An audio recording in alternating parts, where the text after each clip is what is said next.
I still can't get over how nice this car looks now. Can't even believe it's the same car. But anyway, we're doing the first upgrade to the vehicle, which is actually the headlights. When I picked up the car, it was actually after sunset, so it was dark, and whatever halogen units these are, they emit that kind of that warm light, the regular halogen bulb. It was okay. So I went out and I purchased these Sylvania Silver Stars, which are a little bit higher in wattage. So it should actually throw, I think it's the kind of like a cooler white color. Before you ask, I did not go for the, I think it was with the H11 or H1 upgrades where you can actually, service the bulbs out.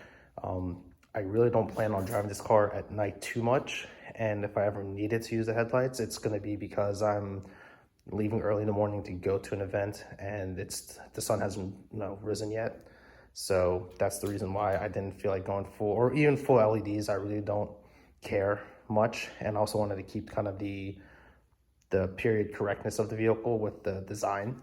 So we're gonna go ahead and get these thrown on.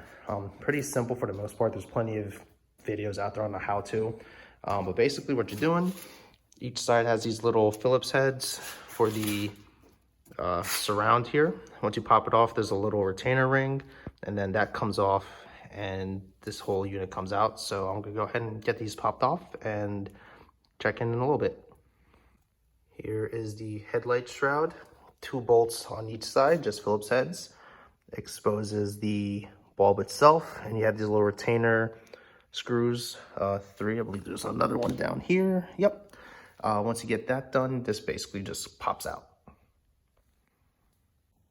Here's the retainer, and as soon as you twist that off, your bulb, it's a sealed beam, comes right out. Just have that connector, pop it off, and we'll put the new one in. Here's an old bulb. They're dimensionally the same. I don't know if you can kind of see the bulb inside there, but it's just a basic halogen bulb. But then if you go to grab these Silver Stars, you can kind of see there's a bulb in there with like a blue tint. So I think that's how they make it shine a little bit brighter, or the color of the beam is a little bit different. And the actual lens, the way how the light refracts is a little different as well too. It looks like the design's slightly different. I'm hoping you can kind of see the difference in the camera. This one's still the original one, or not the original, but this is actually, I guess, the OE spec one. This is the Sylvania Silver Star one. It's a little bit whiter, a little bit brighter, not as warm to the color. It still is kind of yellow, but not as yellow as that one. Oddly enough, the ones that are in the car, or this one currently, is another Sylvania one, but it's the tier that's below the Silver Stars. So I think when you go to the parts store, it's the one that comes in like that purple box. So that's how you can tell the difference between the two. This one definitely is a lot brighter, so it should help with any type of night driving. This one, it worked all right, but with the back roads I took home last night, it was definitely almost like driving with a candlestick in front of you. Definitely was not clear. Even with the high beams on, it was still kind of iffy, but these definitely are significantly brighter, in person at least. And just like that, we're done. And yeah, this is definitely a lot brighter than those other Sylvanias that were in there. It still keeps kind of the yellowish tone, but it's brighter.